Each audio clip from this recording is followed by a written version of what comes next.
After Super Saiyan God Goku, Beast Mode Gohan, in-game transformations, RC Burrito has done it again. Recoome joins the fight! And he plants little Goldos! Look at them! They pop out of the ground! So cute! And this just opened my eyes to something I didn't even know I wanted in fighters. Echo characters. If you don't know, echo characters are basically variations of existing characters. They're not exactly the same, but you recognize a lot of their moves. They're almost a clone, but the few differences they have might lead to significantly different playstyles. Smash is probably the most famous example for having a bunch of echo characters. Let's take a look at Samus versus Dark Samus, for instance. Samus has fire effects on a lot of her moves, and Dark Samus has electrical effects. While Samus will turn into a little ball while rolling, Dark Samus does not. Dark Samus up smash, however, has a much better hitbox at the start and can catch smaller characters, while Samus cannot. That's an echo character. It's pretty similar, but not exactly the same. Now, if you play Dragon Ball FighterZ, you probably already recognized a lot of these Recoome moves, and that's because Recoome is a modern Nappa. And if the moves were not a dead giveaway, maybe the portrait and the name on the top left will be. Anyway, Recoome has some new moves that you might have noticed. He has a beam, he has a knee move, and he has a new level 3, which is the...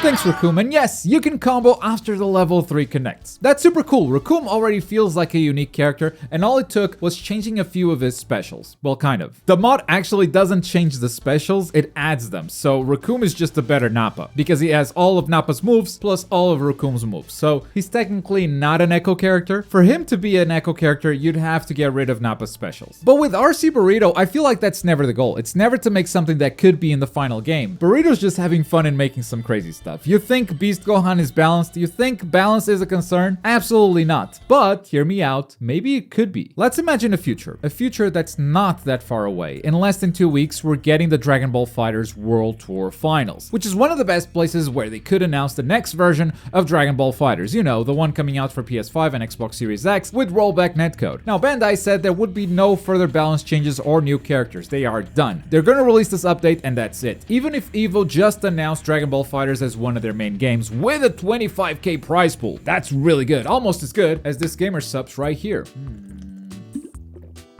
If you want to know why, gamer subs, check out the link down below. But EVO doesn't mean the World Tour will be returning next year. Doesn't mean there will be updates, doesn't mean there will be new characters, and the bigger problem here is players hate the current meta. It's double fusions and lab code 21 everywhere. They hate it so much that many have actually said they would rather have a balance patch over rollback netcode at this point. Which is wild, considering how long and hard we fought for rollback. Now, we don't know how much is going to be done with this new Dragon Ball FighterZ version. Maybe it's just rollback and nothing else. Maybe it's something bigger, like Grand Blue Fantasy vs. Rising. A bigger update that has crossplay and all that good stuff, but right now, we don't know. If there is absolutely no balance patch, no new characters, nothing beyond rollback, I really think this game could be kept alive by modders. Now, RC Burrito makes fun mods, they're super hype, but I don't think it could get a competitive community behind stuff like this. However, there is another mod called Ultimate Dragon Ball FighterZ by Suredu, which is absolutely insane. Every character was changed in this Ultimate Dragon Ball FighterZ. Every single character. And some changes are pretty crazy. They include making some new moves for characters or straight up changing a character's gimmick. For instance, what if we just gave adult Gohan a new move at level 4, where he just dashes quickly as if he was Kefla, crossing up the opponent. Suddenly, level 4 is looking extra scary. How about we let Android 16 chain dunks together? Dunk from the sky and then dunk again on the ground. Perfect. He has a new way to end all of his combos. Cell has a new super perfect form if he is the last character standing, and that changes some of his moves. For instance, his Kamehameha suddenly can be cancelled into perfect attack. Neat. And perfect attack itself leads into a combo with that ground bounce that looks so sick. My little Kid Buu, you wanna know what they gave him? Gah! That's not his level 3, that's a new special. Frame 4, guard point, Kid Buu with a reversal. Sweet. But the coolest thing about Ultimate Dragon Ball FighterZ is the passive system, where every single character has a passive buff depending on whether they are a Saiyan, an Earthling, an alien, a god, etc. We had a tournament recently, a tournament that was funded by Suredu, the maker of this mod, and hosted by Tyrant on his Twitch channel. We had some pretty big names join the tournament, and the only reason we didn't see more big names was because many of those players were preparing for the finals, and then didn't want to ruin their practice, so to speak, which is understandable. Seeing top players take advantage of these passives was really awesome, because it's incredible to see how it affects team structure and synergy. One of my favorites was Videk. He was running Kid Buu on point, and Kid Buu has the Majin passive, which is constantly recovering health while he is on the bench. So he starts with Kid Buu on point, and if he took some damage, he would swap into UI Goku. UI Goku has the God Key, which means his projectiles have a bigger priority than normal. Nothing special. I honestly think that passive is kind of boring, honestly. But this allowed Kid Buu to recover health while on the bench. And if you kill Kid Buu or UI Goku, you are actually buffing GT Goku twice. You're buffing him because the character itself just gets better supers if someone dies, and he's got the Saiyan passive, meaning he gains an extra 5% damage when an ally is down. That's just an example of how passives can influence how you build your team. There are many other ways to take advantage of these synergies. For instance, you could have an alien on the point position because all of them have 2 air dashes now. So you just have better mix to take down a character quickly and gain the upper hand. Or you can go with an android because androids just passively build meter. That way you make sure you always 2-touch a character because you always have meter available. Honestly, we saw a lot of character variety, even if a lot of players gravitated towards Blue Vegeta, because a few of the changes made that character feel absolutely busted, and it didn't change that much, but it's little things that can just completely tip the balance. His grab specials have armor and are projectile invulnerable, and that change made him a neutral monster with the other tools he already had. A Big Bang attack can go into a super dash, as if it was a beam, immediately buffing his damage and making players feel really good about picking him. But in the end, no Blue Vegeta won the tournament, even though he was considered the toppest of tiers. Anyway, if official tournaments are done after the World Tour Finals or EVO, if there is no more support for fighters, is the game dead for good? Or do we keep it alive with a mod like this? Because personally, as a spectator, this is already way more fun to watch than the quote-unquote real game. Is the mod balanced? Maybe not. I bet with a bigger player base we could find something even more busted, but the reason why this is better than the current meta is that no one came out on a stage to say, we are done updating this game. No, it can change, it can be adjusted in the future to keep things fresh, whether the goal is to balance or to just change things up once in a while. Now, Suredu is actually working on his first DLC character, Super Saiyan Vegito, and it's gonna be a brand new character with brand new moves. So, Ultimate Dragon Ball FighterZ isn't just a mod that rebalances the entire roster, it will be a mod that brings new DLC too.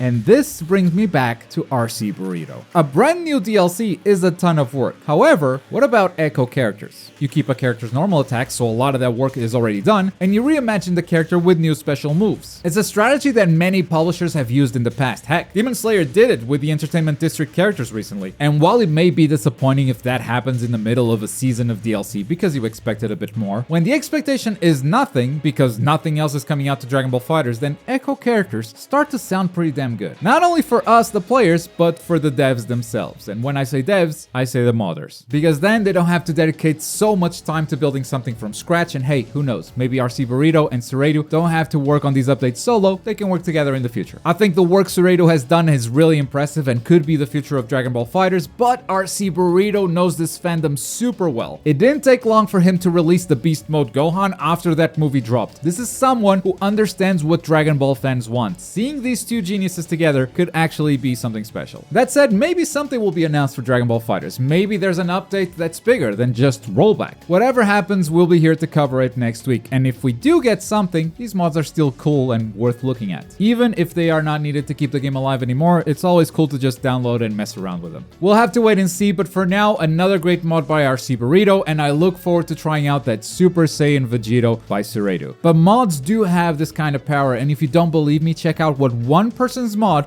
did for the entire Demon Slayer competitive community in this video right here. Thanks for watching. Bye.